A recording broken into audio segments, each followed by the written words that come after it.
Bueno, muchas gracias por asistir el día de hoy a la conferencia Los apuntes de viaje de José María Gutiérrez de Alba, a cargo del historiador Efraín Sánchez. Esta conferencia se realiza como apoyo y evento de cierre de la exposición Libretas de dibujo, reencuentros de memoria gráfica, que se presenta en la Casa Republicana de la Biblioteca Luis Ángel Arango hasta el próximo lunes 30 de julio. Con la curaduría e investigación de Beatriz González y Verónica Uribe Hanaberg, la exposición Libretas de dibujo, reencuentros de memoria gráfica reúne las colecciones documentales y de arte del Banco de la República en una muestra dedicada a materiales que se pueden catalogar en la modalidad de cuaderno, libreta o álbum de dibujos. En general, materiales inéditos de un género poco conocido en el país. Esta muestra sobre libretas, que también incluye dibujos sueltos, se organiza en 3 grupos temáticos: libretas científicas, diarios de viaje y libretas de artistas, ejes que presentan obras fundamentales para aproximarse a la historia, la ciencia y el arte del país, como las travesías y descubrimientos de los viajeros en el territorio nacional. Entre otras obras de interés, el espectador puede apreciar en la exposición las libretas del científico e ingeniero Santiago Cortés, de los artistas José María Espinosa, Alberto Urdaneta y Francisco Antonio Cano, entre otros, y diarios de viaje en obras grandilocuentes como el manuscrito Impresiones de un viaje a América, diario ilustrado de un viaje por Colombia, documento que nos convoca esta tarde. Impresiones de un viaje a América, la obra del español José María Gutiérrez de Alba, cuyos originales conserva la Biblioteca Luis Ángel Arango, ofrece una oportunidad única para conocer de primera mano las intimidades del oficio de un escritor, a la vez pintor improvisado pero talentoso, que dejó a la posteridad el relato de viajes más extenso y más profusamente ilustrado de cuantos conocemos de Colombia en el siglo XIX. Esta conferencia pasará a revista las abundantes evidencias que dejó Gutiérrez de Alba en su manuscrito sobre la forma y las intenciones con las que escribió su relato, así como de sus esfuerzos por copiar los objetos que se le presentaban a la vista en sus recorridos. Los 10 tomos de la obra, con sus 466 ilustraciones, incluidas acuarelas, dibujos, litografías y fotografías, incorporan así, como lo afirma nuestro conferencista, características tanto de obra terminada como de libreta de apuntes. Nos acompaña esta tarde para ilustrar este tema tan interesante Efraín Sánchez. Efraín hizo su pregrado en Sociología y es doctor en Historia Moderna Latinoamericana por la Universidad de Oxford. Ha dedicado su vida a la investigación y desarrollo de temas culturales, especialmente relacionados con el arte colombiano, la historia de la ciencia y la cultura ciudadana. Es autor, entre otros libros, de Ramón Torres Méndez, pintor de la Nueva Granada, Orígenes de la pintura de tipos y costumbres en Colombia, editado en 1989, Gobierno y geografía, de 1998, y José María Gutiérrez de Alba, Impresiones de un viaje a América, editado el año 2012. Contribuyó también al proyecto digital Imágenes y relatos de un viaje por Colombia de la Biblioteca Luis Ángel Arango, que reúne la obra de Gutiérrez de Alba y permite su acceso en línea. Por mucho tiempo, Efraín ha sido investigador asiduo y hoy un experto conocedor de las colecciones de la Biblioteca Luis Ángel Arango. Actualmente es asesor del Departamento Red de Bibliotecas del Banco de la República. Agradezco de nuevo su asistencia y a Efraín por la intervención con la que nos acompaña el día de hoy. Y finalmente los invitamos a visitar la exposición sobre libretas de dibujos en sus últimos días. Recuerden que está hasta el lunes 30 de julio. Y también, a propósito de la celebración de los 60 años de la Biblioteca Luis Ángel Arango, la exposición BLA 60 años, Evidencias para una Nación, que estará abierta durante el segundo semestre de 2018 en la Sala de Exposiciones Bibliográficas de la biblioteca y que también presenta verdaderas joyas de los fondos documentales de la Biblioteca Luis Ángel Arango. Entonces, muchas gracias y Efraín, gracias de nuevo también. Muchísimas gracias, Claudia. Muy buenas tardes para todos. Yo, ante todo, quiero dar mis agradecimientos a ustedes, claro está, por su presencia aquí, y a los organizadores de la exposición Libretas de Dibujos, Reencuentros de Memoria Gráfica, por haberme permitido vincularme de algún modo a una exposición tan bella. En cierto modo se extendió de la fecha en que se pensaba cerrar para que yo diera esta conferencia, lo cual me compromete de una manera bárbara. Y yo quería preguntarles, ¿ya han visto la exposición? ¿Quiénes han visto la exposición? Algunos. Sí, muy bien. Es una exposición linda. A mí, bueno, con mis intereses en el arte colombiano, especialmente del siglo XIX, pues hubo cosas allí que me sorprendieron por su novedad, cosas que yo no conocía realmente, y me sorprendió también que estuvieran los tomos de la obra de José María Gutiérrez de Alba. A ver un momento, ¿cómo es esto? Esto es para acá. Sí. Bueno, para quienes no están muy familiarizados con este personaje, José María Gutiérrez de Alba, pues aquí hay los datos básicos. Ese es José María Gutiérrez de Alba en media hojita. Es un español, nació en un pueblo muy cercano a Sevilla, pues es ya parte de Sevilla, que se llama Alcalá de Guadaira, en 1822 y murió allá mismo en 1897. Ante todo, Gutiérrez de Alba fue célebre en el siglo XIX y conocido en el siglo XX en Colombia como escritor de poesía y teatro. Hace muchos años un amigo mío publicó una historia del teatro en Colombia y está no solamente su nombre, sino una reseña de algunas de sus obras. O sea, yo había oído de Gutiérrez de Alba mucho antes de tener algún contacto con la obra que él escribió y que está allí expuesta en la sala aquí al frente. Vino a Colombia entre 1871 y 1883, en plena época de experimento radical. O sea, ya para 1883 estaba llegando a su fin ese periodo y se iniciaba la regeneración. Regeneración o catástrofe, y realmente lo que pasó fue regeneración y catástrofe, porque terminó con la guerra de los 1000 días. Bueno, ¿por qué vino Gutiérrez de Alba a Colombia? Para los que estén interesados en Gutiérrez de Alba, hay varias cosas escritas en una obra que hicimos aquí con el Banco de la República sobre Gutiérrez de Alba. Hay una biografía más o menos extensa, pero también hay hasta una tesis de doctorado de José Manuel Campos, un español que ha estado dedicado parte de su vida a trabajar en la vida y obra de José María Gutiérrez de Alba. Bueno, Gutiérrez de Alba, la historia de por qué estuvo aquí en Colombia empieza básicamente por sus intereses como literato, como escritor.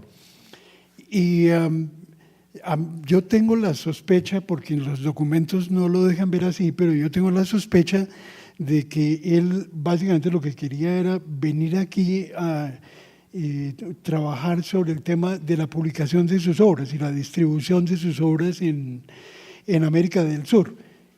Como dije hace un rato, era muy conocido en América del Sur como escritor de teatro. Hoy en día, si no fuera por esta obra que tiene aquí el Banco de la República, no lo conocería nadie, pero en el siglo XIX era extraordinariamente célebre en toda América del Sur y en el Caribe. Entonces, claro, a él le interesaba mucho y esa fue su primera motivación para venir a Colombia. Le interesaba mucho que se hicieran tratados literarios entre España y las repúblicas suramericanas, tratados literarios especialmente para proteger los derechos de autor de los españoles, entre ellos él. Y bueno, Gutiérrez de Alba estuvo en varios movimientos políticos, incluso movimientos revolucionarios. En algún momento lo capturaron para enviarlo a prisión por estar en uno de esos movimientos. Él escapó a París y bueno, finalmente cuando se instauró un gobierno favorable a sus intereses, le envió un memorando, una comunicación en que decía pues que España debía recuperar su antigua influencia en estos dominios y bueno, que se necesitaba hacer esa clase de tratados y restablecer o establecer relaciones con la mayoría de los países de América del Sur. Colombia, entre paréntesis, fue uno de los últimos países, si no el último, en establecer relaciones diplomáticas con España. Entonces, bueno, lo nombraron agente confidencial del gobierno español. Algunos dicen que espía. Yo no creo que eso sea tan dramático como un espía. Básicamente para averiguar por qué Colombia no había iniciado o no había hecho diligencia alguna para reanudarlas o para establecer relaciones diplomáticas con España. Bueno, él vino aquí y hizo eso y a mí me parece que el trabajo lo hizo en la primera semana que estuvo, porque, bueno, es que no había ningún misterio en por qué Colombia no iniciaba relaciones con España. Básicamente me parece a mí porque a Colombia no le interesaba España y a España no le interesaba Colombia. Entonces, Colombia era uno de los países más pobres de América del Sur y España, desde luego, estaba más interesada en tener relaciones activas con México, Perú, con Argentina, algunos países de Centroamérica, pero España tenía dos intereses bien importantes en el Caribe, que eran Cuba y Puerto Rico. Entonces estaba el tema de la independencia de Cuba y de Puerto Rico. Entonces, bueno, Gutiérrez de Alba habló con el presidente aquí y bueno, el presidente les dijo, sí, vamos a hacer las diligencias para empezar esas relaciones, no se preocupe. Bueno, pero estuvo de agente confidencial entre 1870 y 1873 y como cumplió su misión muy al principio de su viaje, se dedicó a viajar por el país. Realizó extensos recorridos por Colombia y eso fue hasta 1873. 1873 se produjo un cambio de gobierno en España y presenta su renuncia, pues si no la hubiera presentado, pues lo habrían echado de todos modos. Y se queda en Colombia 10 años más dirigiendo institutos agrícolas, uno de ellos en Villa de Leyva y el otro en la provincia de García Rovira en Santander. Entre otras de las cosas que hizo fue fundar el periódico El Cachaco en 1879 básicamente para tener cómo luchar con sus contradictores políticos. Hay una cantidad de historias de allí bastante enredadas de lo que él hizo. Pero bueno, ese es José María Gutiérrez de Alba. Mientras estaba en sus viajes, él compuso una obra bastante grande de 10 tomos que se llama Impresiones de un viaje a América. Es una obra como así, más o menos de estas dimensiones y como así de grueso cada tomo. De esa obra, yo empecé a trabajar en esa obra hace unos 20 años o 22 años, algo así. Hice la transcripción completa, hice varias versiones de un posible libro para publicación hasta que finalmente Villegas Editores publicó un bello libro con la totalidad de las ilustraciones que tiene su obra y parte del texto. Pues yo hice una selección de los textos de Gutiérrez. Y algunos de los tomos, como 4 o 5 están allí en la exposición. Y lo primero que se me vino a la cabeza cuando vi los tomos allí en esta exposición fue, esto si será una libreta, si son libretas, como les digo, cada tomo es como de 400 páginas, ¿es un cuaderno o es un álbum?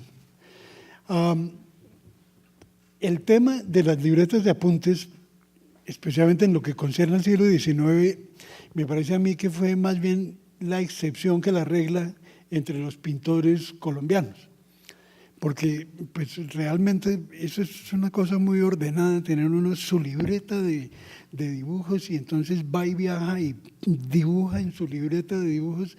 Yo creo que eso no fue así. Los pintores pintaban en cualquier cosa, en lo que se les pasara a la mano, y había, bueno, además muchas veces escasez de papel y todo eso, y dibujaban en cualquier cosa.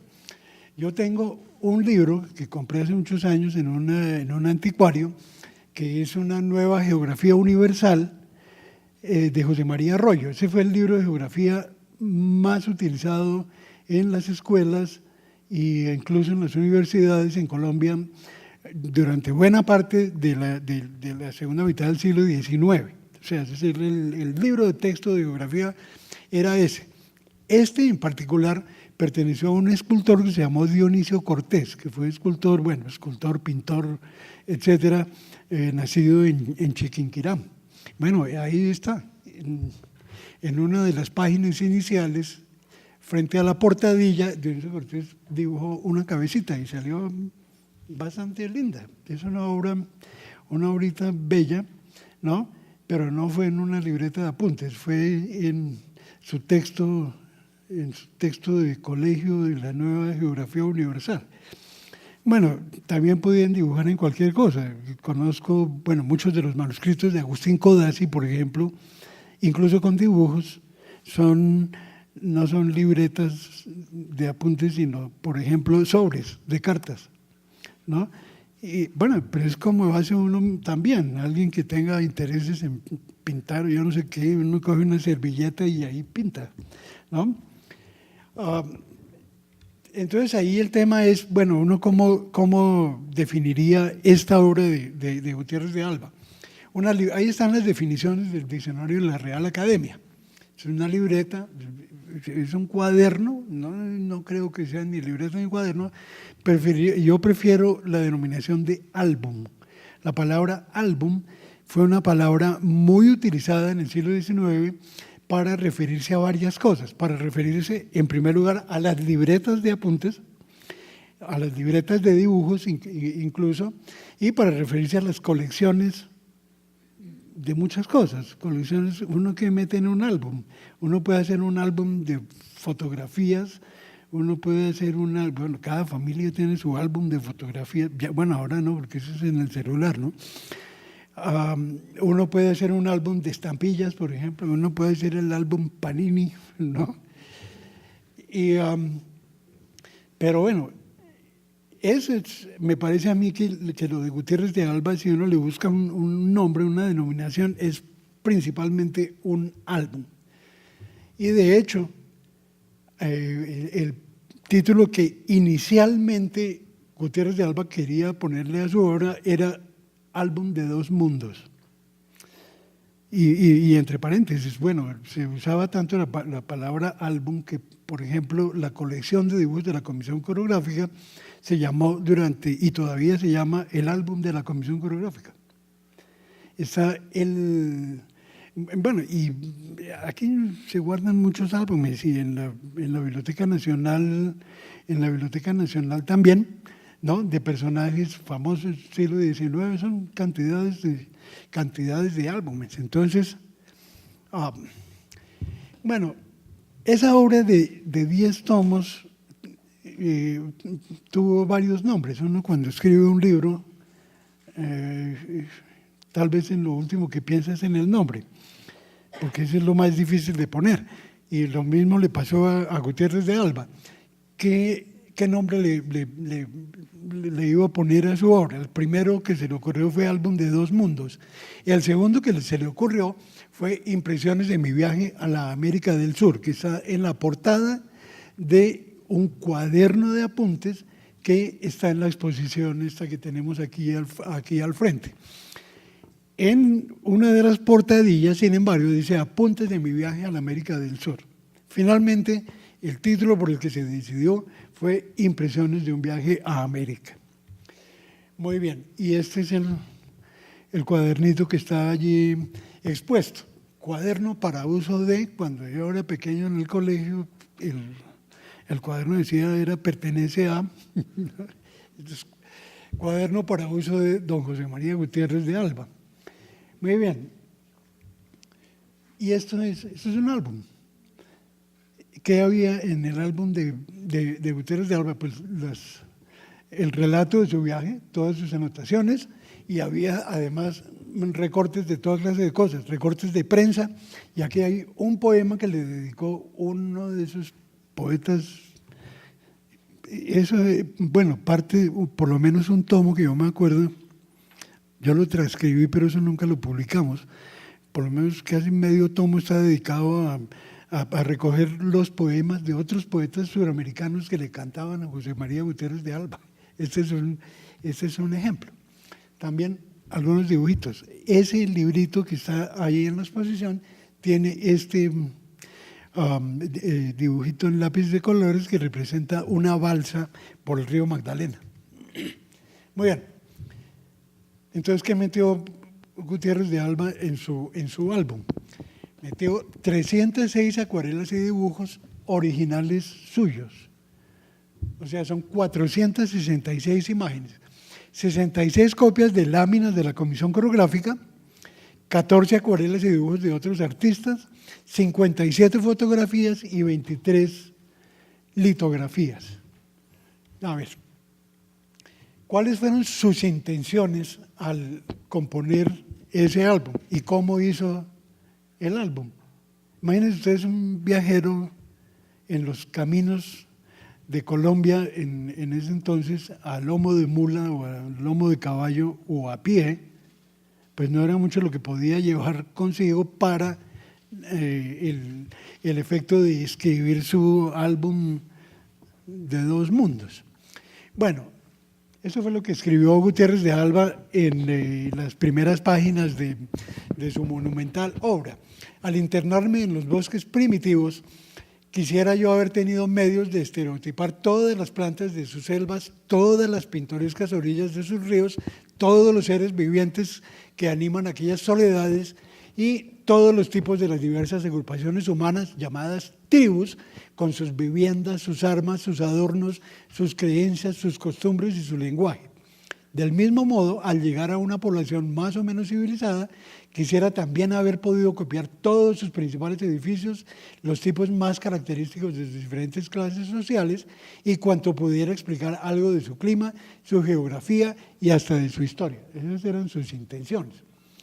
Ahora, pero no siendo fácil la tarea, me he contentado con acompañar a la relación escrita de mi viaje cuanto me ha sido posible copiar. Copiar era para él dibujar, pintar, para dar más colorido a mis narraciones sin prescindir de muchos objetos al parecer insignificantes. Con este fin he aprovechado ya las fotografías que encontraba hechas o que mandaba hacer ex profeso, ya láminas o dibujos regalados por algún amigo, ya copias hechas por mí de los trabajos artísticos de la expedición coreográfica dirigida por el general Codazzi, muchos de los cuales me facilitaron sus mismos autores, ya de objetos conservados en el museo o en colecciones particulares, y ya por último mis propios bosquejos llenos de imperfecciones pero fácilmente traducibles. Así formó su álbum Gutiérrez de Alba. Entonces, de todos esos componentes que mencioné antes del álbum de Gutiérrez de Alba, esa es la primera sección, que son acuarelas y dibujos originales de él. Él pintaba, pues básicamente utilizó tres cosas para dibujar. Una fue lápices de colores, pluma de acero para las cosas con tinta y acuarela. Fueron los tres elementos que usó y papeles de distintas calidades, de distintas dimensiones, etcétera, siempre en tamaños pequeños, nunca son más grandes los dibujos y acuarelas de Gutiérrez de Alba de ese tamaño, que era el tamaño usual de las láminas para ilustrar libros en esa época. Bueno, y escribió, sigamos un poquito, no los voy a cansar con estos textos, pero son muy ilustrativos. Escribió esto también en una de las primeras páginas de su obra. Al emprender mi viaje, formé desde luego el propósito de consignar en un apunte diario no solo mis impresiones, sino la imagen de los objetos descritos, pero tropezaba con una dificultad casi invencible, la de no ser yo pintor ni fotógrafo. Llevar conmigo un dibujante no era fácil empresa, aún disponiendo de recursos para ello, pues tenía los recursos de su misión confidencial del gobierno español y tenía un tren de viaje más grande que el de la Comisión Coreográfica. Podía viajar con él hasta 10 o 15 personas. Cuando la Comisión Coreográfica viajaban 5 o 6, Gutiérrez de Alba, su comitiva era como de 15 personas. Porque sería preciso armonizar gustos y combinar voluntades, sobre todo cuando para satisfacer un deseo hay que poner en riesgo la vida.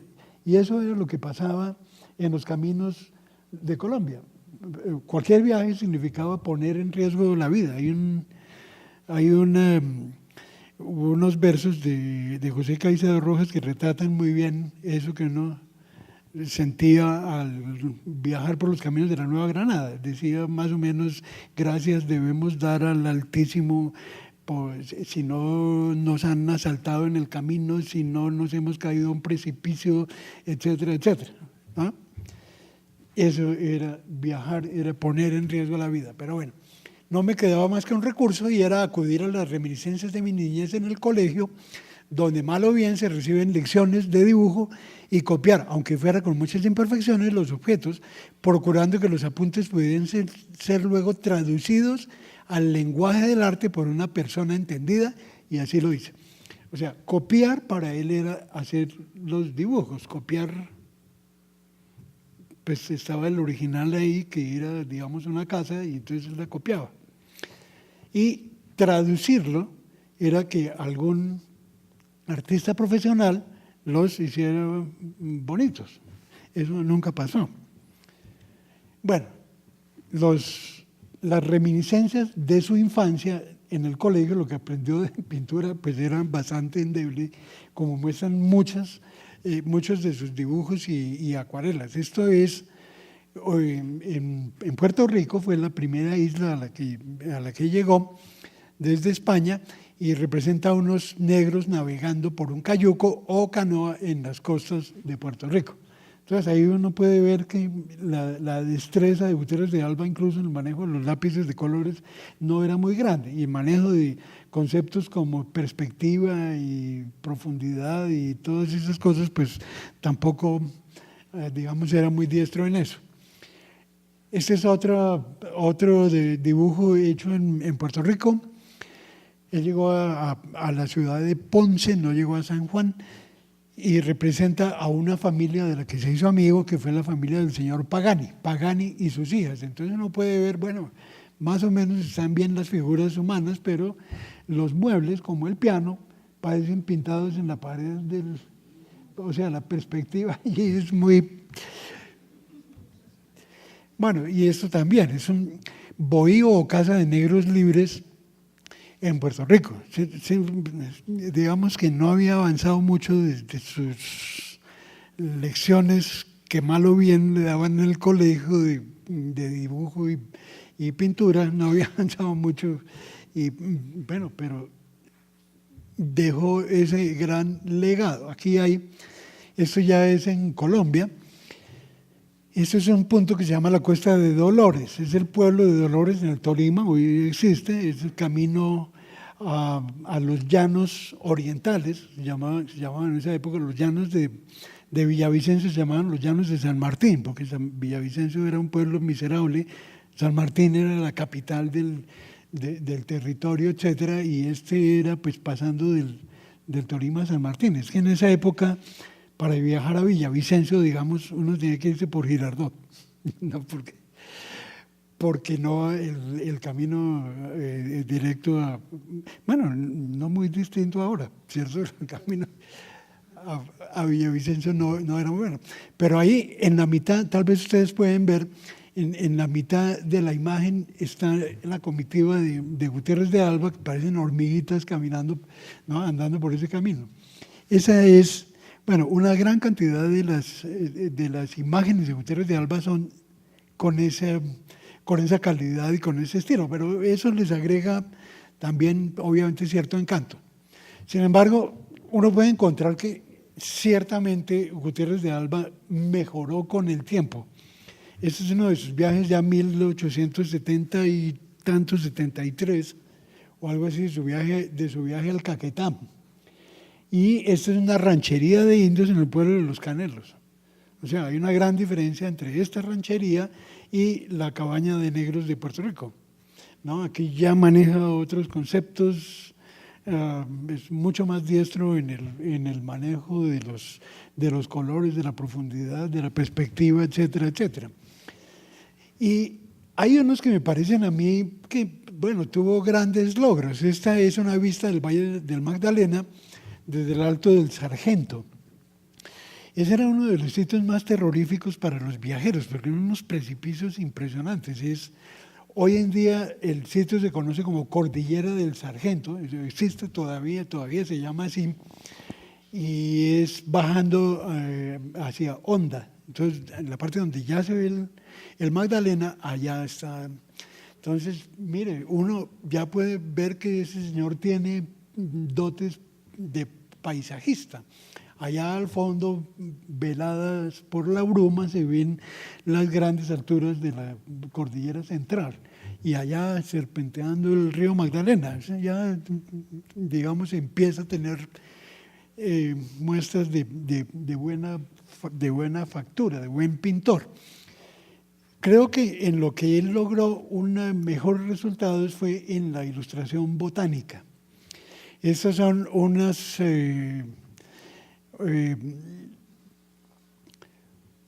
bueno, eso lo hizo en el norte Guasa, esto se llama palo de cruz se llama esta planta, es una flor muy bella. Aquí tenemos la misma flor de palo de cruz vista de frente. Me parece que eso ya tiene cierta calidad. También en la ilustración zoológica creo que logró buenos resultados. Este lo hizo en Puerto Rico, pero bueno, digamos, una garza morena de Puerto Rico, pero yo creo que este lo hizo mucho después, cuando ya tenía alguna destreza en el manejo de las acuarelas. Esta es una acuarelita. El rey de los gallinazos, esto ya es aquí en Colombia, y bueno, el original es mucho mejor que esta fotografía. Ahí se ven, bueno, los efectos en la cabeza del gallinazo son muy bien logrados. Bueno, una iguana y un bagre.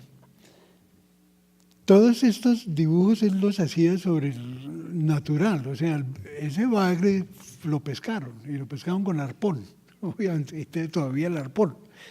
Y hay monos que ha pintado, y esos monos que ha pintado eran monos que los indios que lo acompañaban cazaban para el almuerzo. Entonces, antes de cocinarlos, Gutiérrez de Alba los pintaba. Lo mismo las flores de palo de cruz, y bueno, toda la ilustración botánica que tiene fue de ramitas que él mismo cogía y las ponía sobre la mesa y se ponía a pintar.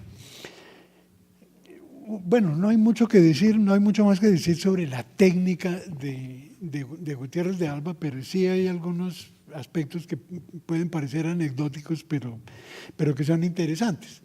En la entrada del 21 de diciembre de 1872, dice, bueno, he empleado la mañana en copiar algunos tipos de gente cotuda y caratosa, la sección inferior de un árbol de pan que hay en el patio de la casa en que estoy hospedado, y en mandar construir una mesa portátil para dibujar en los lugares que me propongo visitar y que se hallan completamente sin recursos. en alguna pintura más adelante vamos a ver esa mesa portátil. Esto es increíble. Uno puede seguir y ponerle la fecha y casi la hora exacta a todos los dibujos y acuarelas de Gutiérrez de Alba, porque él los menciona, ¿no? Hoy dibujé tal cosa, hoy pinté el árbol del pan y no sé qué. Bueno. Y en la entrada del 20 de febrero de 1873 dice lo siguiente: esto es algo para desesperar a los bogas de las embarcaciones en que viajaba por los grandes ríos de Colombia. En este día hice un descubrimiento para mí muy precioso, y fue que, dejando la balsa abandonada a sí misma, sin ocasionar vaivenes con la palanca ni el remo, podía dibujar en ella sin gran trabajo. Lo ordené así y en poco más de 2 horas dibujé en 2 formas distintas las bellísimas flores del palo de cruz que habíamos recogido al paso.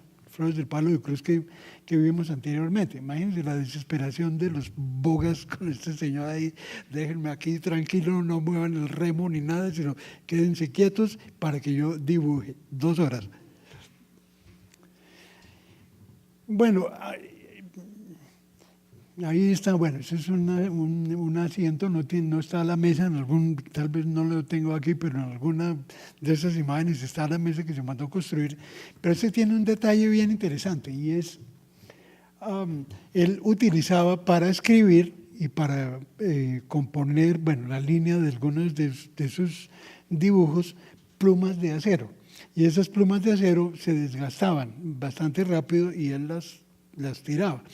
Entonces, esta es una escena que él mismo pintó, en la cual unos indios churruyes o bisaniguas han cogido del suelo las plumas de metal que él había arrojado y están extasiados mirándolas. Ese indio que está más o menos en el centro, casi frente a Gutiérrez de Alba, está mirando una pluma de acero que el viajero acaba de tirar. Y lo mismo allá, hay otro mostrándole otra pluma de acero a la India. Eso es un detalle bien curioso y bien simpático. Bueno, los temas principales de los dibujos de Gutiérrez de Alba son, claro, las incidencias de su viaje, los tipos y costumbres populares, los oficios del pueblo, fiestas populares, detalles urbanos y viviendas, vistas y paisajes rurales, pues, caminos, artefactos industriales y mineros, flora, fauna. Yo tengo solamente algunos ejemplos y los vamos a pasar muy rápidamente. Bueno, si están interesados, está en la página de la Biblioteca Luis Ángel Arango, está la obra digital monumental que hicimos con esto hace un par de años. Bueno, incidencias de su viaje. Es un horrible aguacero a nuestra entrada en los llanos de San Martín. Y ahí está en el centro Gutiérrez de Alba y sus guías, sus peones, con unas sombrillas hechas de moriche. Ahí está también en los llanos la imagen de unos indios churruyes en viaje, con todos su estera, sus flechas y la caterva de perros absolutamente escuálidos, cadavéricos, que los acompañaban. Esta es una escena de casa de Dantas, en el río Caquetá, que Gutiérrez describe con fino detalle en el relato de su viaje. Bueno, la pobre Danta, bastante más grande de lo que puede ser una Danta, murió finalmente por un disparo de Gutiérrez de Alba. Bueno, esos son ejemplos. A mí me parece que en sus dibujos de casas, ilustraciones de casas y eso, logró también muy buenos resultados, además de las ilustraciones botánicas y zoológicas. Aquí, esta casa muy vieja, pues uno puede ver los desconchados en los muros y hasta el polvo que se deposita con los años en las paredes. Era, según Gutiérrez, o según lo que le dijeron a Gutiérrez, la casa en la que pernoctó el barón Alexander von Humboldt en 1804 en Colombia. Humboldt nunca estuvo en Lenguasaque.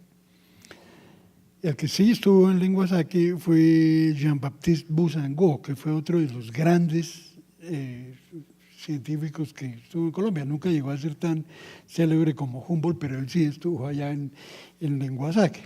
Entonces, esa es parte, digamos, de la cultura en el siglo XIX en Colombia, que era tener como una especie de panteón muy imaginario de grandes héroes de la ciencia, médicos, etcétera, y Humboldt era el mayor. Entonces, antes de Simón Bolívar, Humboldt era el personaje que se había quedado en todas las casas de todos los pueblos, ¿no? Entonces, después fue Bolívar.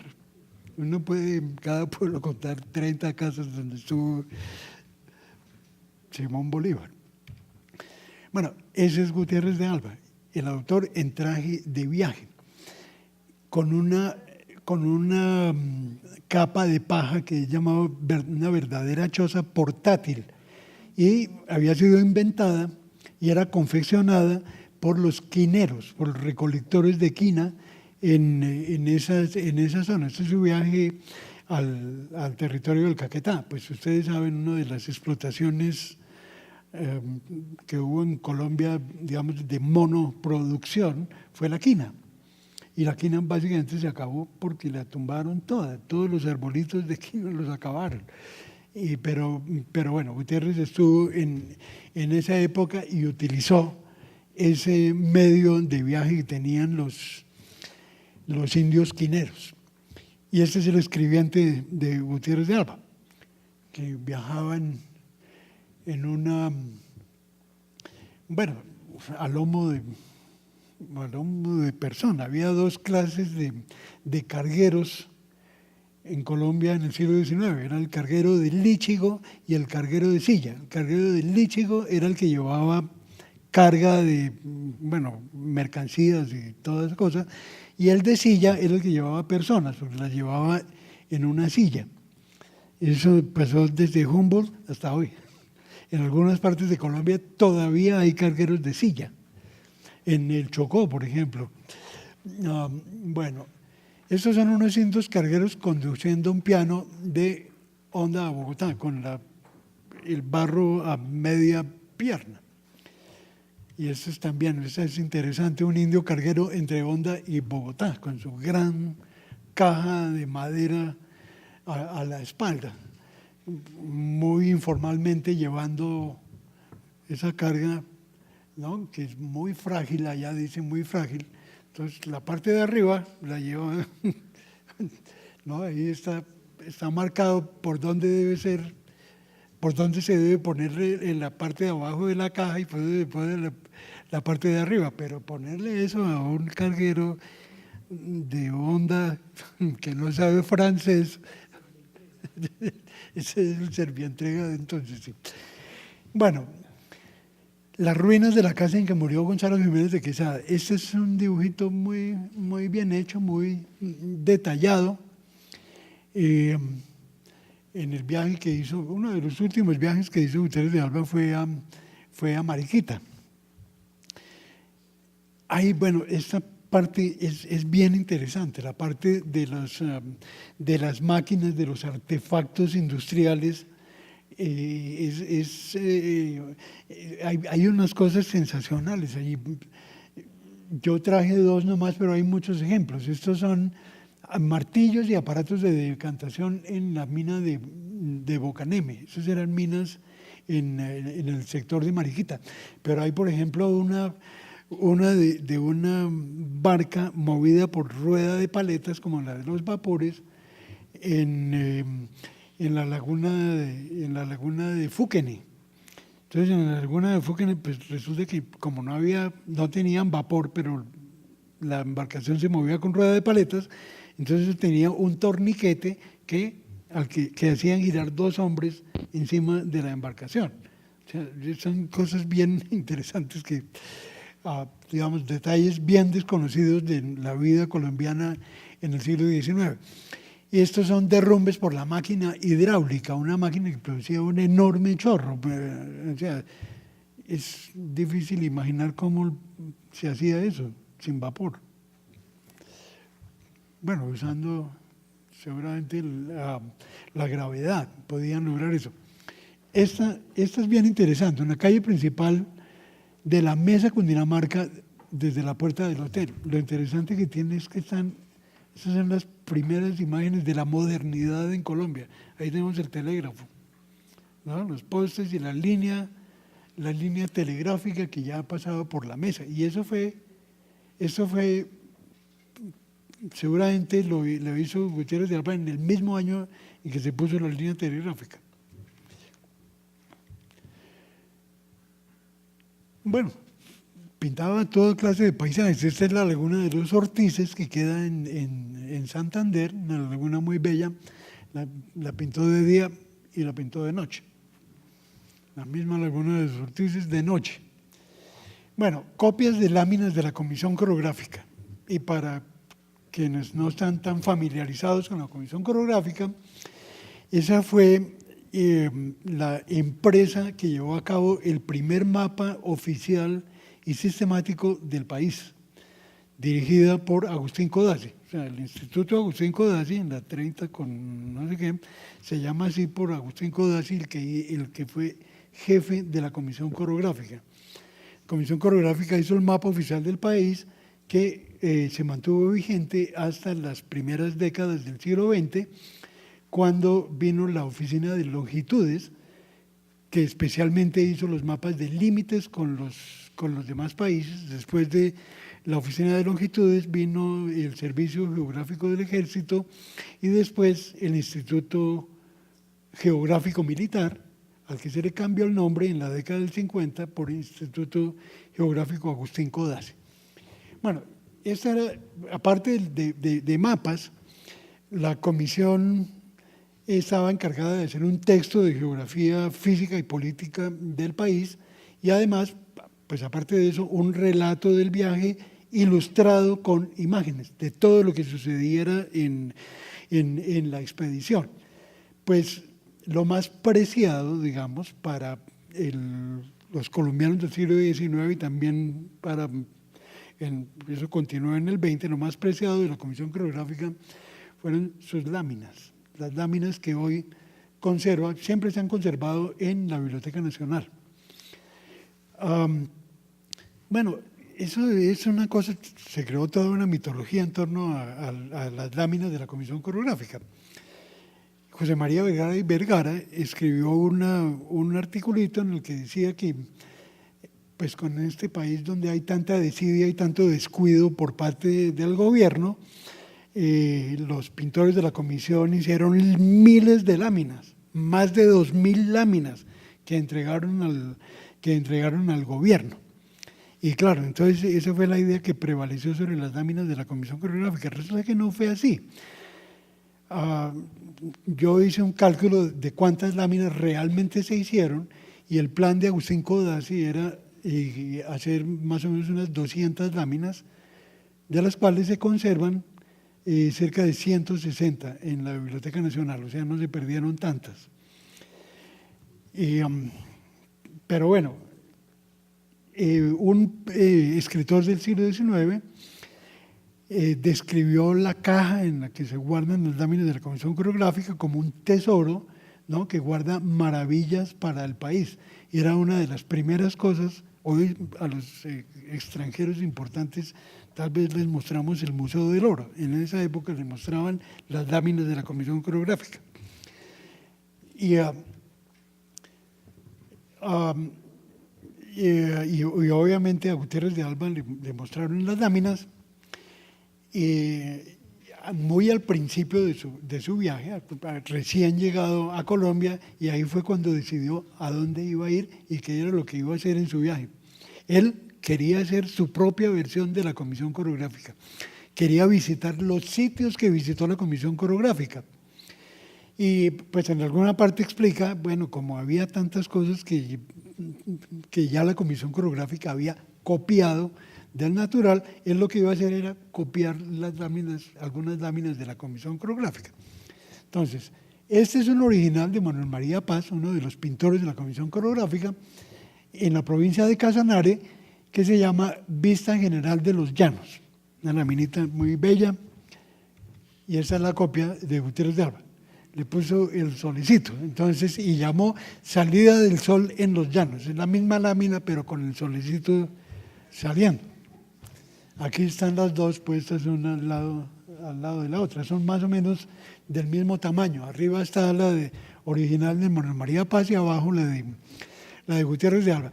Gutiérrez de Alba, a mí me parece que había hecho otra antes y yo creo que pensó que no le había quedado tan bonita. Esa es otra versión de Salida del Sol en los Llanos. Entonces, más bien, copió la de la Comisión Coreográfica. Pongo solamente algunos ejemplos. Esta es una vista del río Caquetá desde el puerto de Descanse. Bueno, llamaban puerto, no un sitio con facilidades, no sé qué, sino un sitio donde se pudiera desembarcar. Generalmente no había casas ni nada, sino era una playa donde se podía desembarcar. Entonces era el puerto de Descanse. Esta es una lámina original de Manuel María Paz de las láminas de la Comisión Coreográfica. Y esta es la copia de Gutiérrez de Alba. Entonces, claro, Gutiérrez estuvo ahí en ese mismo punto y vio mucho más movimiento. Entonces uno no puede poner solamente una barquita, tiene que poner varias, porque hay un movimiento allí, ¿no? Movimiento comercial, etcétera, etcétera. Y bueno, este es un ejemplo bien curioso, bien, digamos, muy casual y afortunado de una de las copias de láminas de la Comisión Coreográfica de Gutiérrez de Alba. Esta lámina se perdió, fue una de las 30, ya no sé cuántas, que se perdieron de la colección de la Biblioteca Nacional. Y el título que le puso Gutiérrez de Alba fue Pastora hilandera de las Tierras Frías. Hay una descripción del siglo XIX que responde exactamente a esa imagen, aunque en la descripción esta que de la que estoy hablando, aparece la figura de un campesino, de un arriero. Entonces a Gutiérrez de Alba no le pareció que fuera importante el detalle del arriero y entonces puso a la hilandera de las Tierras Frías. Pero todos los demás detalles corresponden a esa descripción. Entonces, gracias a Gutiérrez de Alba, recuperamos por lo menos la imagen de una de las láminas perdidas de la Comisión Coreográfica. Bueno, otra cosa que copió de la Comisión Coreográfica fueron las figuras que hizo Manuel María Paz de estatuas de San Agustín. Esta, entre otras cosas, está en el Museo del Oro, es la que está en la entrada del Museo del Oro, es esta. Y representa, yo no tengo dudas, representa a un escultor. Yo conocí las láminas originales porque eso estaba en el Fondo Cultural Cafetero. Yo no sé por qué razón eso llegó allá. El Fondo Cultural Cafetero desapareció y creo que ahora están en el Museo Nacional o algo así, las láminas originales de Manuel María Paz. Y bueno, Gutiérrez de Alba pensaba que Codazzi, bueno, es que no he dicho que Codazzi escribió el primer estudio que se ha hecho de las láminas, de las estatuas de San Agustín. El primer estudio. Y incluso Konrad Preuss, que fue el que primero las estudió científicamente, entre comillas, el alemán en 1913, dice que ningún estudio sobre las estatuas de San Agustín queda completo si no se tiene en cuenta a Agustín Codazzi, a lo que escribió Agustín Codazzi. Y lo cual quiere decir que la mayoría de los estudios de San Agustín son incompletos, si los estuviera viendo Konrad Preuss. Bueno, yo tengo mi propio estudio de las estatuas de San Agustín, que publicó Villegas Editores, y yo así tuve en cuenta a Agustín Codazzi. Entre otras cosas, la obra de Gutiérrez de Alba permite hacer descubrimientos bien importantes para la estatuaria de San Agustín. Esta es una estatua totalmente incomprendida, tiene más o menos unos 5 metros de altura y está en la mesita B del Parque Arqueológico de San Agustín. Es una lámina de piedra más o menos delgada que está sostenida por unos unos soportes de hierro absolutamente horribles. O sea, está además niega totalmente el objeto para el cual fue hecha y que yo encontré mirando estas ilustraciones de Gutiérrez de Alba y con otras informaciones que, bueno, se llamarían etnohistóricas. Resulta que vino un explorador alemán que fue Alfons Stubel, estuvo en San Agustín e hizo algunas excavaciones. Entonces, la excavación que hizo Stubel fue tratar de desenterrar esta estatua. Es una estatua muy famosa en el parque que se conoce como el obispo por el gorro que tiene. Después de Stubel, quien estuvo ahí en 1869, vino Gutiérrez de Alba y él trató de completar o de aumentar la excavación que había hecho Stubel, pero lo mejor que hizo Gutiérrez de Alba fue dibujar la estatua por delante y por detrás, tal como estaba, como la encontró originalmente. Esa estatua realmente debía estar enterrada como estaba, porque en la parte de arriba tiene al sol y esa figurita que tiene en las manos es el falo del sol y en la parte de abajo tiene la madre tierra, es el sol fecundando a la tierra y por lo tanto esa parte estaba enterrada, sumergida en la tierra, o sea, el planeta Tierra es parte de la estatua, ¿no? Eso pues no lo habían visto los arqueólogos, siempre se ha pensado que ese es un monstruo que está devorando a un niño, ¿no? Bueno, ese es uno de los aportes de Gutiérrez de Alba. Obras de otros artistas, bueno, ya no queda mucho de lo que tengo que decir. Obras de otros artistas, son como 4 o 5 artistas más que hay en el álbum de Gutiérrez de Alba. Uno de ellos es Ramón Torres Méndez. Ramón Torres Méndez fue el pintor más importante de Colombia en el siglo XIX. Bueno, si uno piensa en un pintor colonial, ¿qué nombre se les ocurre de un pintor colonial? ¿Un nombre? Gregorio Vázquez Ceballos, ¿sí? Entonces, si se pregunta el siglo XIX, el nombre que se debe ocurrir es Ramón Torres Méndez. Ese fue la gran figura, el epítome, el resumen del arte colombiano en el siglo XIX. Esta es una litografía, bueno, y cortada, bastante mal cortada, una litografía de un par de campesinos conduciendo huevos y pollos al mercado. Una litografía iluminada sobre una acuarela de Ramón Torres Méndez. También está en el álbum de Gutiérrez de Alba esta lámina de Torres Méndez, que fue la primera imagen de sus costumbres nacionales que él publicó, y la primera que se publicó en el país, digamos, en forma masiva, que apareció en el periódico bogotano El Museo y se llama El Bambuco. Y aquí aparece, bueno, música popular. Y entre otras cosas, Gutiérrez de Alba en el relato habla de manera más o menos extensa sobre el bambuco. El bambuco lo bailaban los hombres, ¿no? Eso no lo bailaban mujeres.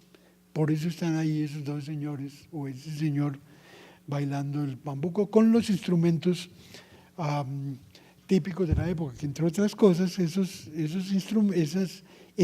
una imagen como esta ha servido para hacer estudios sobre organología colombiana en el siglo XIX. Después de que se publicó mi libro, me llamó un folclorólogo muy, muy importante, creo que se murió hace muchos años, a preguntarme por esa guitarrita que estaba tocando ese campesino. Bueno, otro artista, a mí me parece que son las mejores imágenes desde el punto de vista artístico en la colección, son 2 acuarelas de Alfred Gusten, también de tamaño muy pequeño, pero me parecen realmente acuarelas monumentales. Son de excelente factura. Una de ellas se puede ver, el libro que tienen abierto aquí en la exposición, está abierto precisamente, creo que es en esta hoja, bueno, tal vez en una de las dos. Esto anterior era el Boquerón de Iguaque, cerca de Villa de Leyva, y este es el Salto de Olaya. El Salto de Olaya es un sitio donde no hay ningún salto. Eso es cerca a la población de Simijaca, en Cundinamarca. Y se llama Salto de Olaya porque, bueno, ahí la historia de la época colonial, que uno de los encomenderos españoles, que fue uno de los conquistadores, don Alonso de Olaya, estaba siendo perseguido por los indios en un momento dado y estaba retrocediendo al lado del abismo y sin darse cuenta pues cayó, ¿no? Saltó al abismo. Entonces por esa razón a ese punto se le llama hasta hoy Salto de Olaya. Manuel Ancísar, cuando estuvo con la Comisión Coreográfica, ya estuvo averiguando por todos lados por dónde quedaba el Salto de Olaya, si no había ningún río grande, ¿no? Y nadie le podía dar razón. Él encontró razón en los cronistas coloniales, ¿no? Que explican por qué, bueno, hablan de Alonso de Olaya y se llama Alonso de Olaya el Cojo, porque se cayó, se volvió cojo. Bueno, otros, estos son unos dibujitos lindos hechos por un aficionado desconocido que se llama Francisco Ortega. Estas son las rocas de Suezca.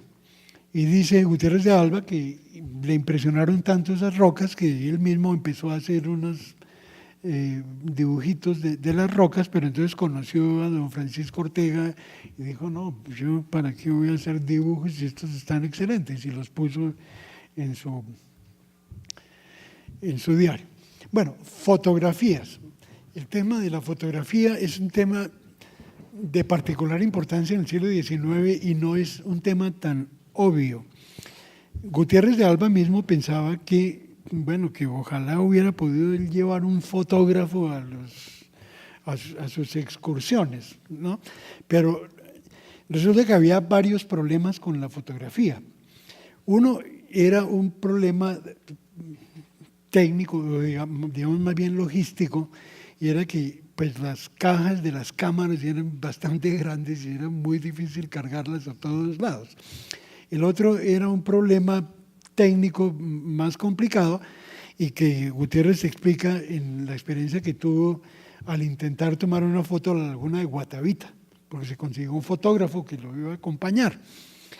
Entonces lo llevó a la laguna de Guatavita y entonces resulta que la laguna era tan grande que no cupo en el lente, entonces les tocó hacer 3 tomas y unirlas después, y dijo él que esa era una labor muy laboriosa, especialmente porque el agua con la que se revelaban las fotografías tenían que sacarla de la laguna. Entonces, como estaban en la parte superior, tenían que bajar una gran distancia hasta la laguna con un balde y luego... Entonces, esto de la fotografía era un tema bastante complicado desde el punto de vista técnico y logístico.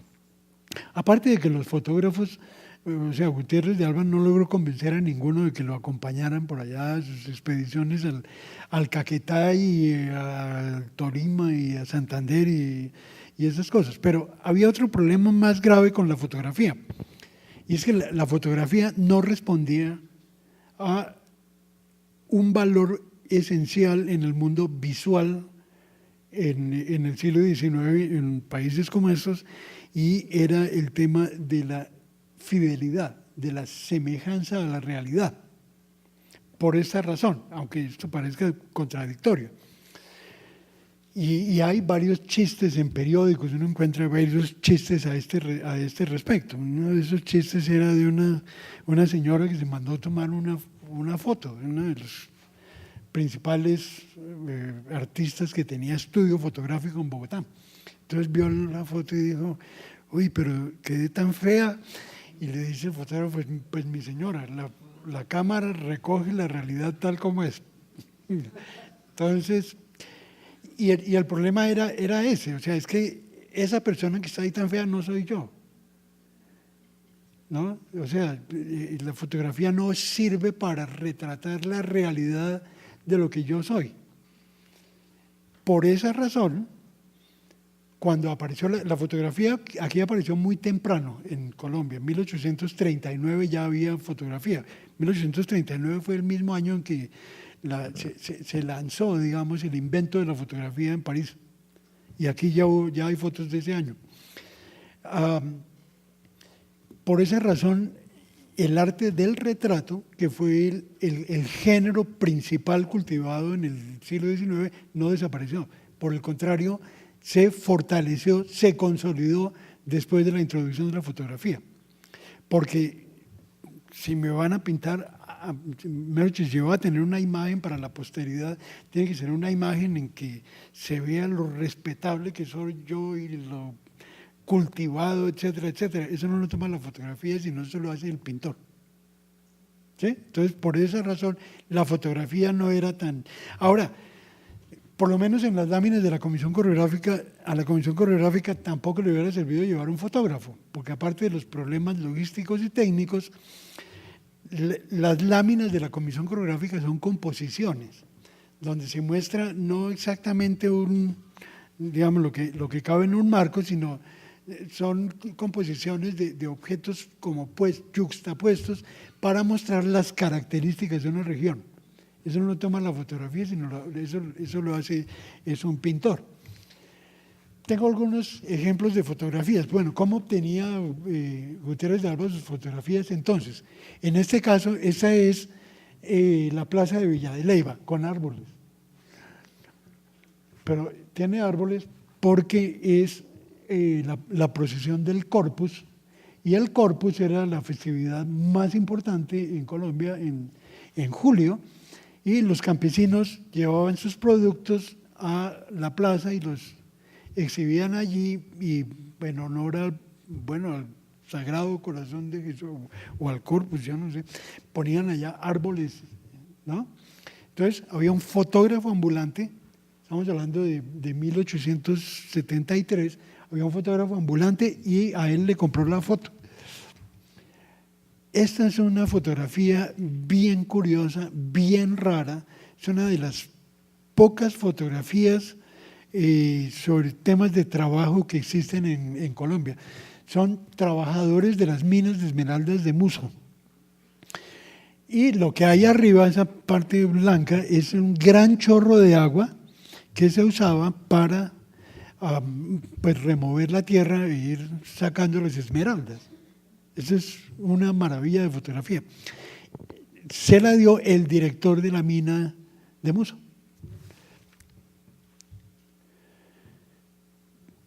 Este es también un conjunto bien interesante de fotos que tiene el álbum de Gutiérrez, que son fotos de Cúcuta antes y después del terremoto de 1875. O sea, la historia de Cúcuta se parte en dos en 1875. Fue un terremoto que destruyó prácticamente toda la ciudad, tan fuerte que, según dicen, el río Zulia cambió de dirección, ¿no?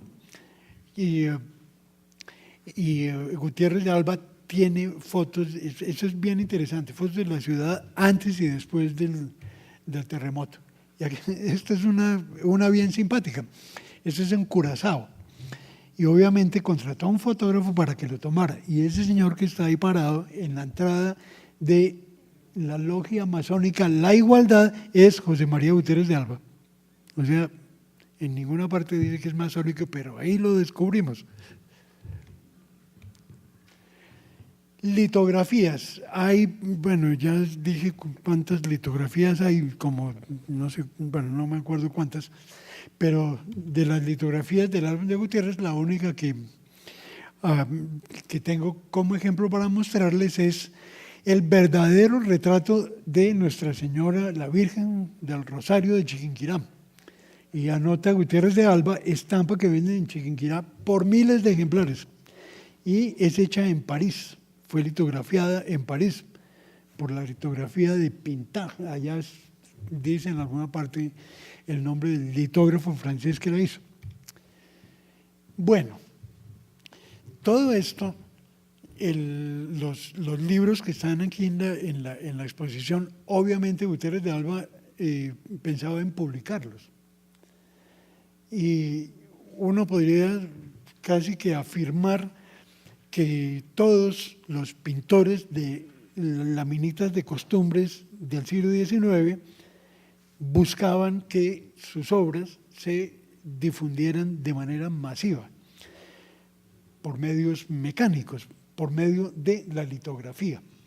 Entonces siempre estaban pensando en eso y ese es un dato bien importante por tener en cuenta al examinar muchos aspectos de las imágenes colombianas en el siglo XIX, incluso para pensar en aspectos como las atribuciones.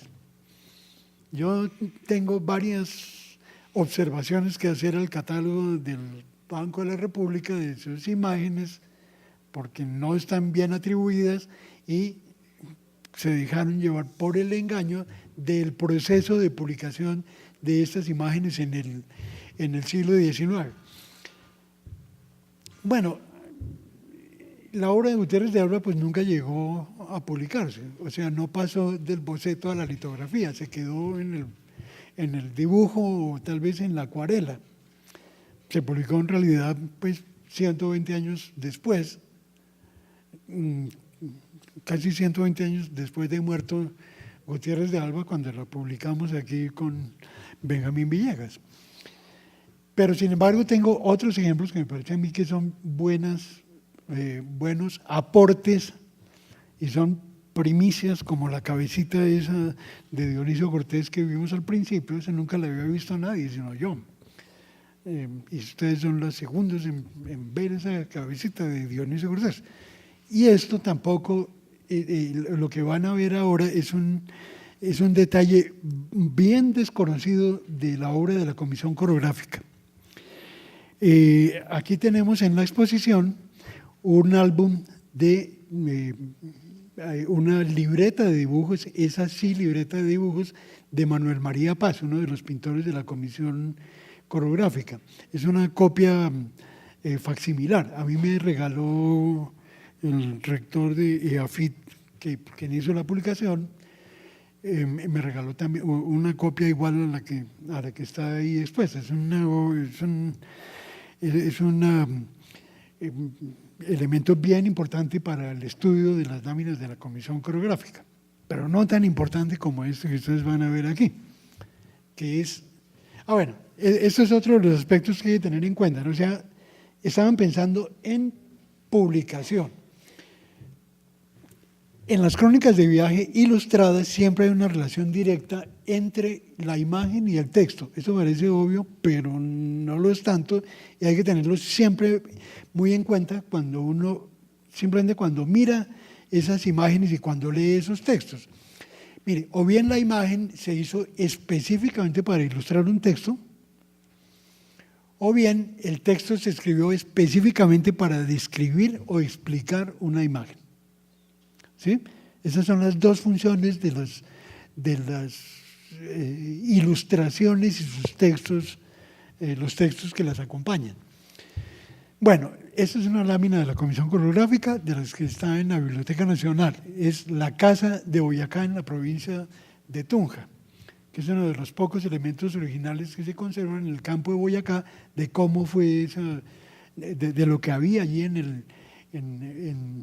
se llama el campo de Boyacá, allá en el puente de Boyacá, y es lo que hoy conocemos y siempre se ha conocido como Casa de Teja, que aquí llaman la Casa de Boyacá. Fue el cuartel general de los patriotas. Muy bien. Esta es una lámina hecha, una acuarela, y eso es evidente, por el pintor venezolano Carmelo Fernández. Fue el primer pintor de la Comisión Coreográfica, pero Carmelo Fernández no estuvo en esa expedición, no fue allá, no estuvo en el campo de Boyacá. Entonces, ¿qué pasó? Bueno, esta es la libreta de apuntes del el secretario de la Comisión Coreográfica, el autor de la peregrinación de Alfa, primer rector de la Universidad Nacional, ¿cómo se llama? Manuel Ancísar. Sí, no sé por qué se me olvida siempre. Manuel Ancísar. Por cierto, Manuel Ancísar nació en el Tintal.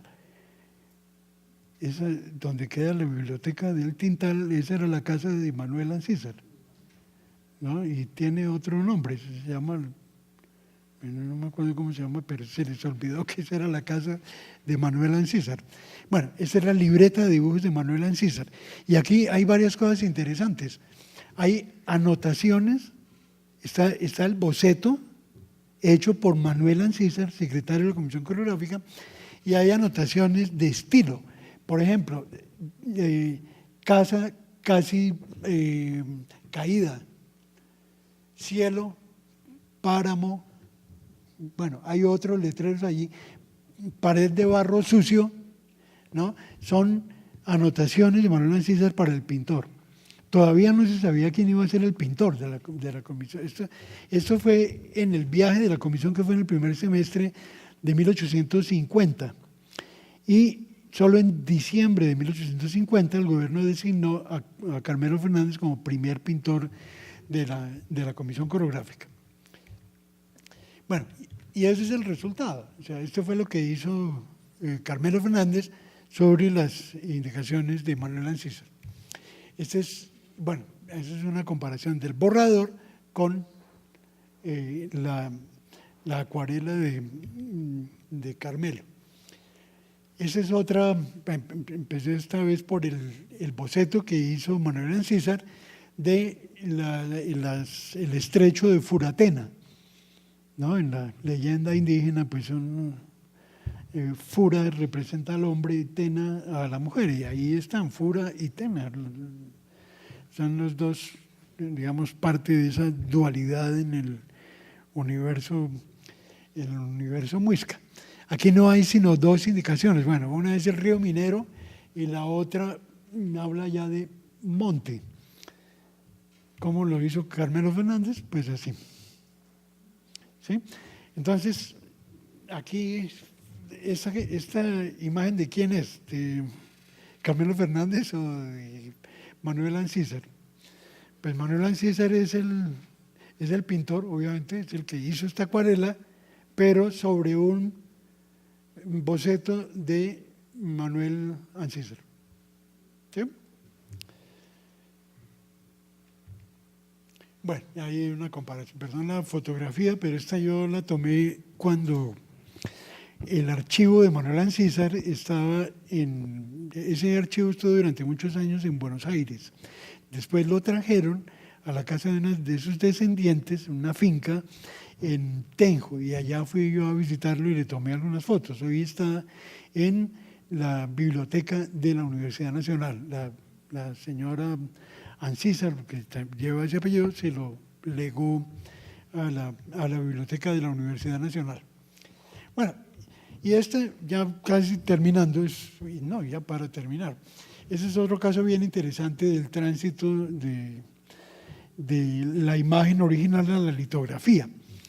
Y es el caso de un cronista, bueno, no cronista, era médico, creo, que se llamó Isaac Holton, que estuvo en Colombia en 1853 y escribió un libro que se llama Nueva Granada, 20 meses en los Andes, que, bueno, hizo traducir y publicó hace muchos años el Banco de la República. Esa es una cosa increíble. Esta imagen es de Ramón Torres Méndez. Y, digamos, el libro de Holton, que es como así de grueso, tiene unas 60 ilustraciones. De ellas, como 20 por lo menos son sobre originales de Ramón Torres Méndez. Entonces Holton hace toda su descripción de sus viajes y sus aventuras y no sé qué.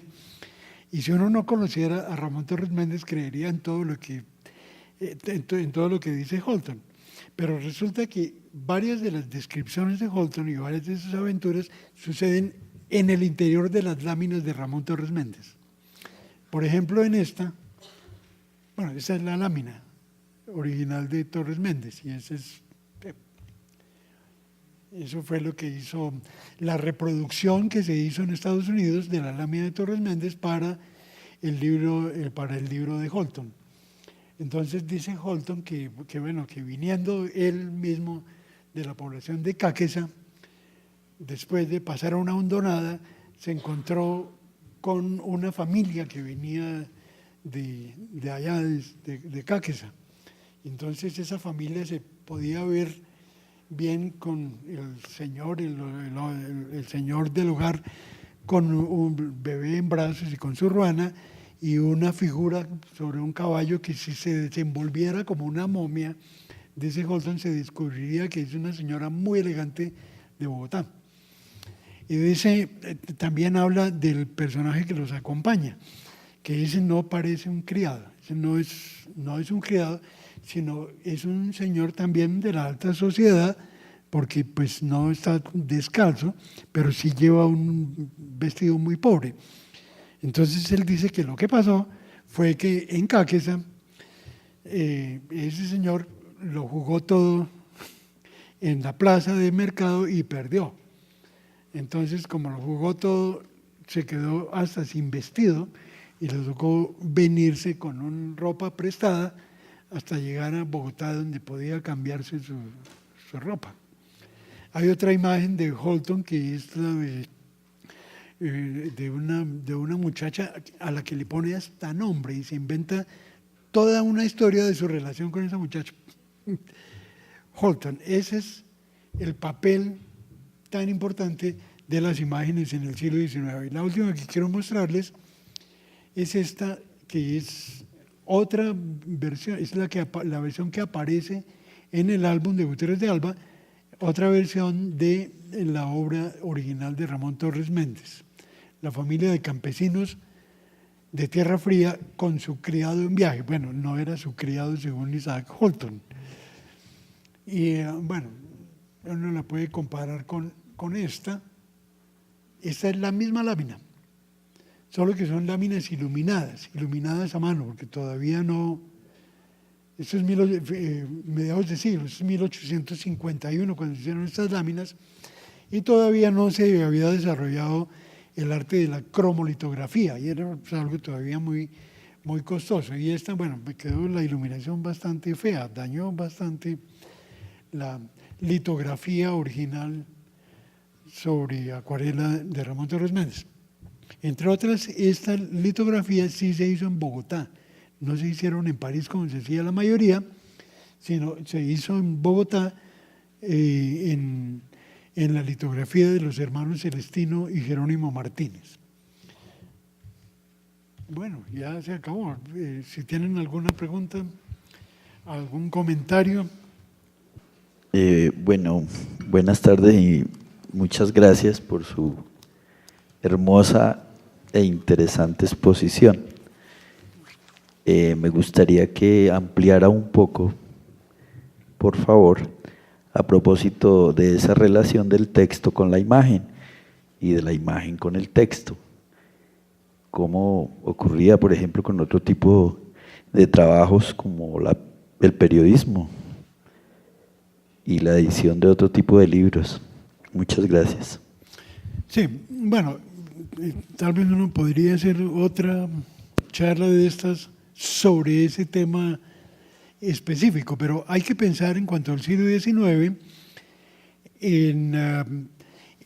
digamos, en las posibilidades técnicas y mecánicas para la ilustración de libros y especialmente para la ilustración de periódicos. Si uno revisa la prensa colombiana anterior, digamos, a 1860, prácticamente no tiene ilustraciones. Las láminas de Ramón Torres Méndez, como esta, estaban anexas a periódicos, o sea, las vendían aparte, ¿no? La del Bambuco apareció con el periódico El Museo, pero uno compraba el periódico y compraba la lámina por aparte, o podía comprar solamente la lámina. Los primeros experimentos de ilustración en un periódico, en el cuerpo de un periódico, en Colombia se hicieron precisamente con una lámina de Ramón Torres Méndez, que es un champán del Magdalena. Y bueno, eso se hizo con la técnica del grabado en madera. Digamos que es bastante pobre, pero es bien interesante el esfuerzo que se hizo.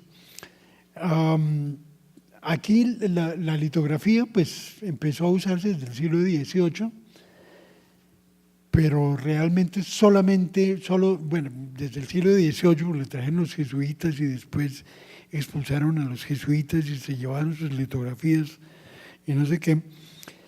Pero después del siglo XVIII revivió con el establecimiento de los hermanos Celestino y Jerónimo Martínez, que estaban muy asociados a los periódicos de esa época, especialmente a un periódico que fue propiedad de Manuel Ancísar. Es que el mundo era muy pequeño, el mundo en el siglo XIX. O sea, Manuel Ancísar, secretario de la Comisión Coreográfica, era dueño del Neogranadino, y el Neogranadino llegaron los primeros litógrafos que hicieron las primeras litografías colombianas de láminas de Ramón Torres Méndez. Y digamos, la litografía no vino a incorporarse en la prensa colombiana, sino hasta mucho después. Digamos que ya en la prensa europea, desde principios del siglo, comenzaba a introducirse la litografía dentro del cuerpo del periódico.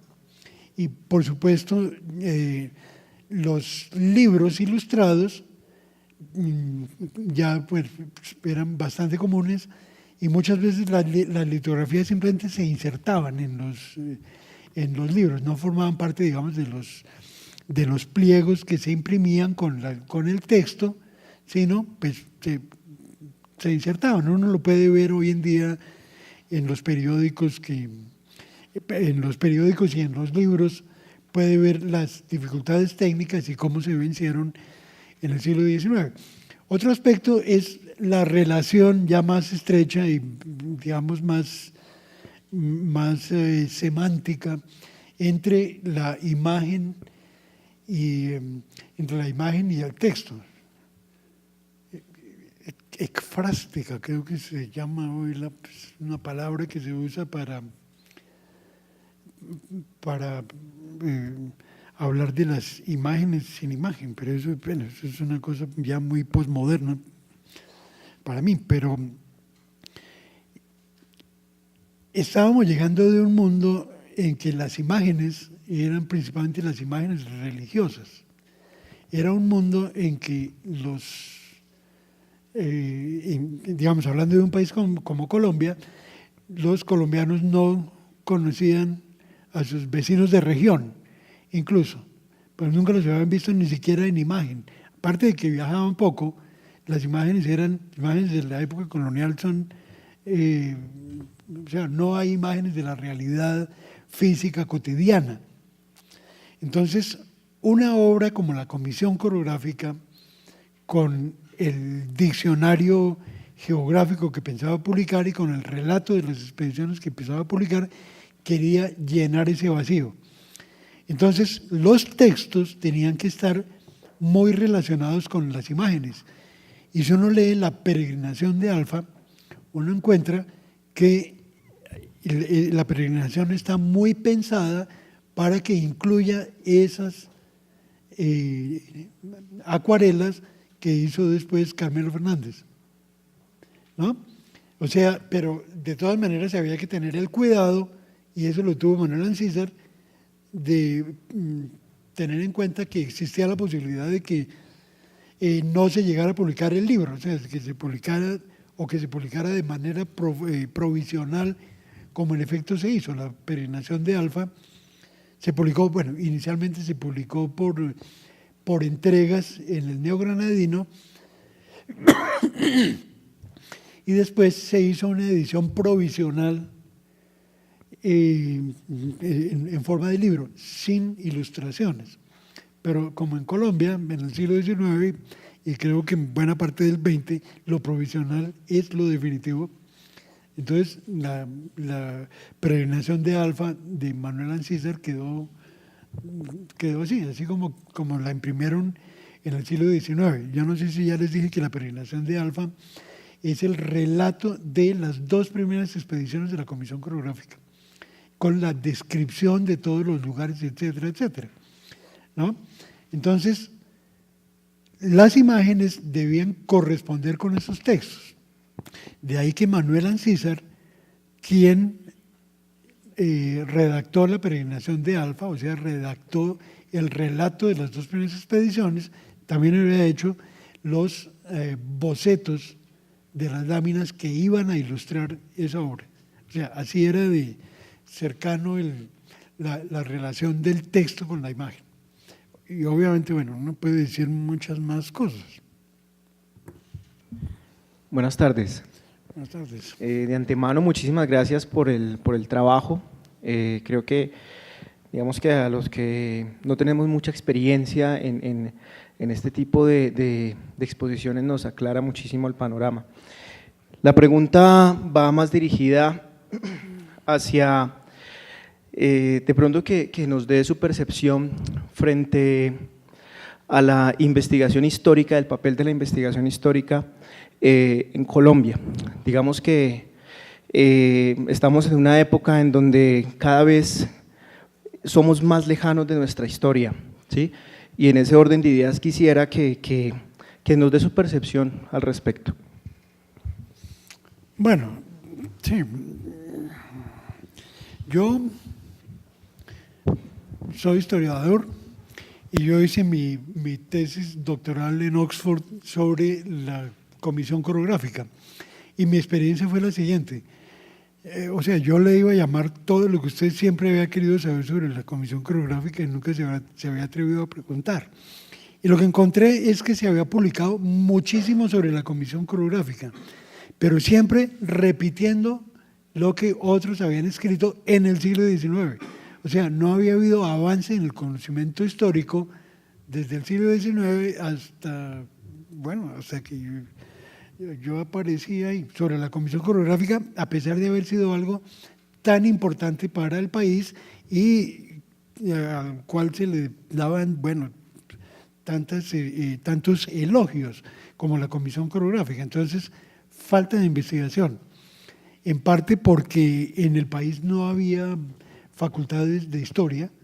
Estoy hablando de la década del 80 más o menos, incluso antes, décadas del 70 y del 80, no había facultades de historia y la investigación histórica era muy pobre. O sea, cuando uno llegaba a hacer cualquier estudio que uno llegara a hacer como el mío sobre la Comisión Coreográfica y Agustín Codazzi, pues resultaba ser una maravilla, porque nadie más había investigado eso en profundidad.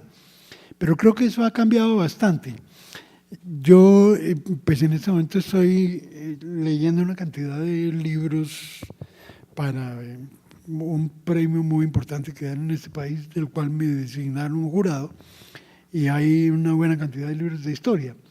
Y estoy realmente sorprendido de la calidad de esos trabajos. Realmente generalmente son trabajos hechos para posgrados e incluso para doctorados en universidades del exterior. Hay principalmente universidades en Estados Unidos, en México, en Argentina, en Brasil y algunas en Europa. Pero creo que la investigación histórica, especialmente con estos jóvenes que están dedicados hoy en día a la historia de manera muy seria, ha dado un salto, si no cuantitativo, sí cualitativo, muy importante, ¿no?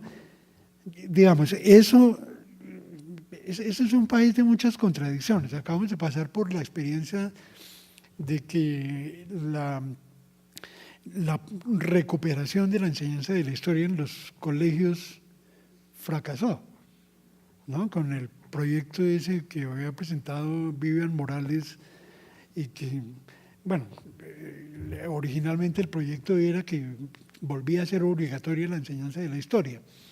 Lo que pasó con la enseñanza de la historia es que, pues antes era obligatorio. A mí me tocó estudiar historia en el colegio como materia independiente. Entonces después eso se hizo una enorme confusión ahí y la historia y la geografía quedaron sumidas en una cosa que se llama estudios sociales, ¿no? Sociales, ya no sé qué. Entonces terminan no aprendiendo nada, ni historia, ni geografía, ni sociales, ni cívica, ni nada de eso. Eso fue en la época de Belisario, creo, ¿no? que se suspendió el estudio de la historia.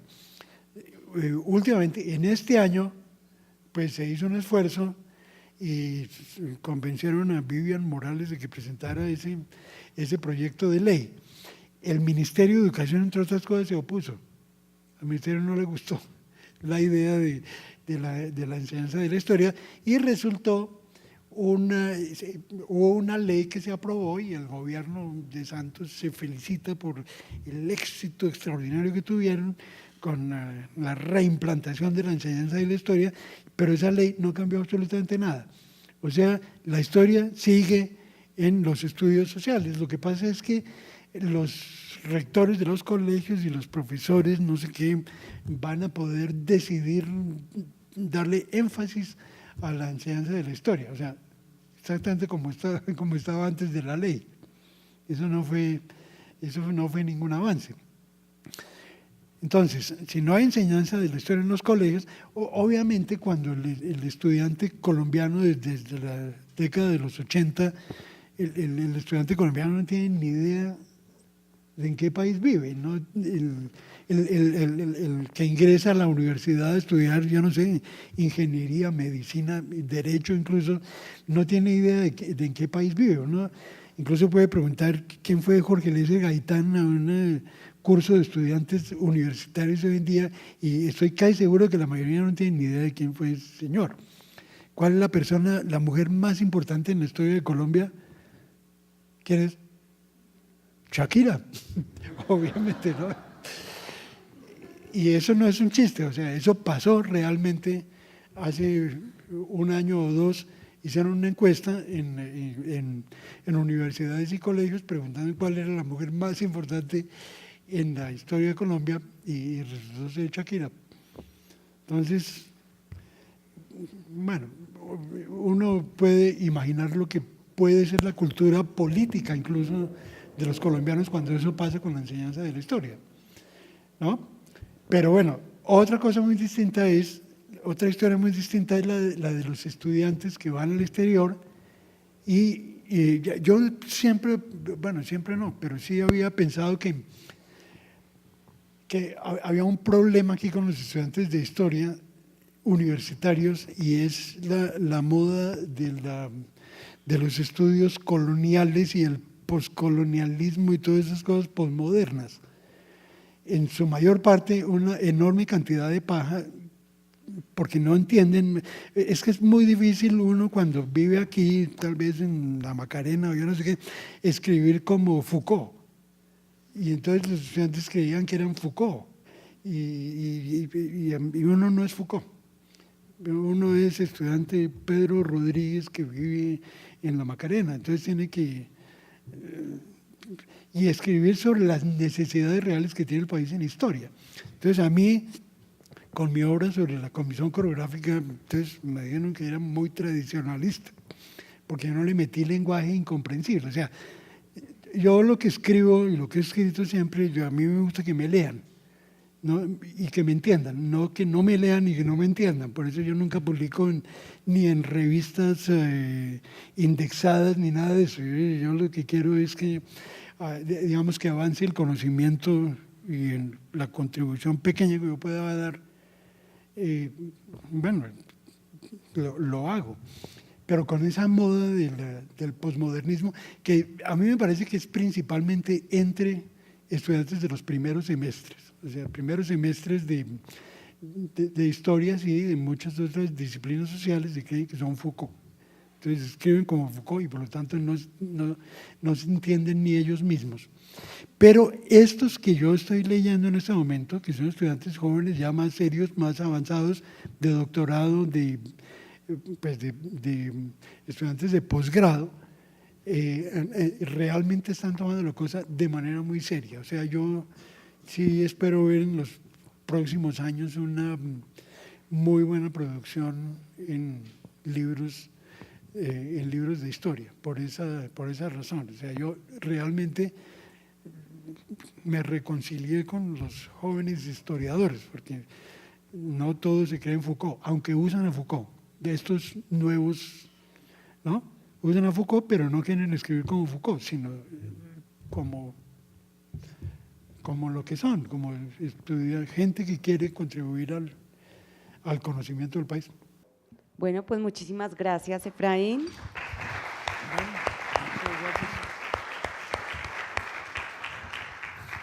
Los invitamos a consultar el proyecto digital sobre José María Gutiérrez de Alba en la página web de la Biblioteca Luis Ángel Arango, www.banrepcultural.org.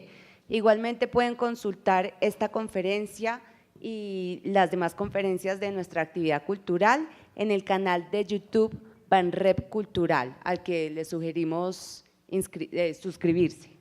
Y no olviden, por favor, visitar la exposición Libretas de Dibujos, que cierra este lunes 30 de julio, y la exposición Blas 60 años, que reúne un material muy interesante y ya está abierta en la sala de exposiciones de la biblioteca.